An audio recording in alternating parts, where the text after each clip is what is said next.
Salamat sa mapagpalayang pagmamahal.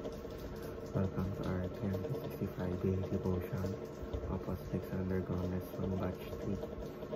At ang topic po na tatalakay natin ngayon ay gaano kaganda ang plano ng Diyos.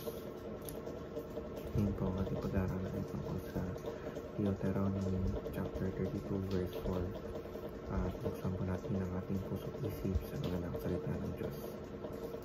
Sinasabi dito na the rock is perfect, for all his ways are justice, a God of faithfulness and without iniquity, just and upright deceit. Or sa Tagalog, siya ang bato, ang kanyang gawa ay sakdal. Sapagkat lahat ng kanyang daan ay katarungan, isang Diyos na tapat at walang kasamaan, siya ay matuwid at banal. Teaching number 1, God is perfectly good and altogether lovely. Ang verse na ito ay nagsasabing ang kanyang gawa ay sakdal o his work is perfect. Ibig sabihin, walang mali, wala rin bahid ng kasamaan sa lahat ng kanyang ginagawa. Siya ay ganap na mabuti, hindi lamang sa kanyang mga gawain, kundi sa kanyang mismong pagkatao. Kaya siya ay karapat dapat mahalin, sambahin at hangaan ng buong puso. Teaching number 2, God is perfect in wisdom and power. Ang lahat ng kanyang mga daan ay matuwid at may katarungan. Walang pagkakamali sa kanyang mga desisyon dahil siya ay marunong sa lahat ng bagay.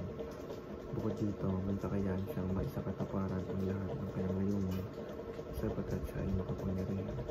Hindi tulad ng tao na limitado ang kaalaman at lakas.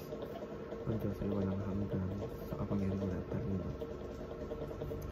Teaching number 3, God is firm in Christ in us toward perfection.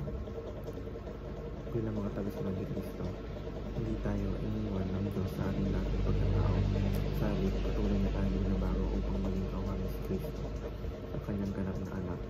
Ang layunin ng Diyos ay tubukin tayo na maging perfecto sa pamamagitan ng kanyang biyaya at pagtutuwid. Application number 1, worship God and be like God. Dahil siya ay ganap at banal, nararapat lamang na siya ay sambahin. Ang pagsamba ay hindi lamang sa salita kundi sa pamumuhay din. Sa pamagiging tapat, matuwid at mapagmahal, hinahamon tayo nito na magsikap maging gaya ng Diyos sa ating asal.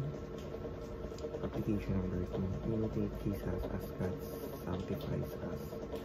Sa pamamagitan ni Jesus, ipinakita ng Diyos ang ganap na halimbawa ng kamanalan. Bilang mga taga-sunod niya, dapat ating tularan si Jesus, ang kanyang kababang loob, pag-ibig at pagsunod sa Ama. Application number 3, trust God's wisdom and power. Sa gitna ng mga pagsubok o kalituhan, dapat tayong magtiwala na alam ng Diyos ang kanyang ginagawa.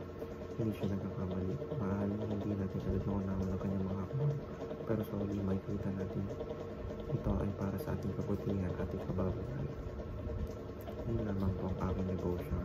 Maraming salamat.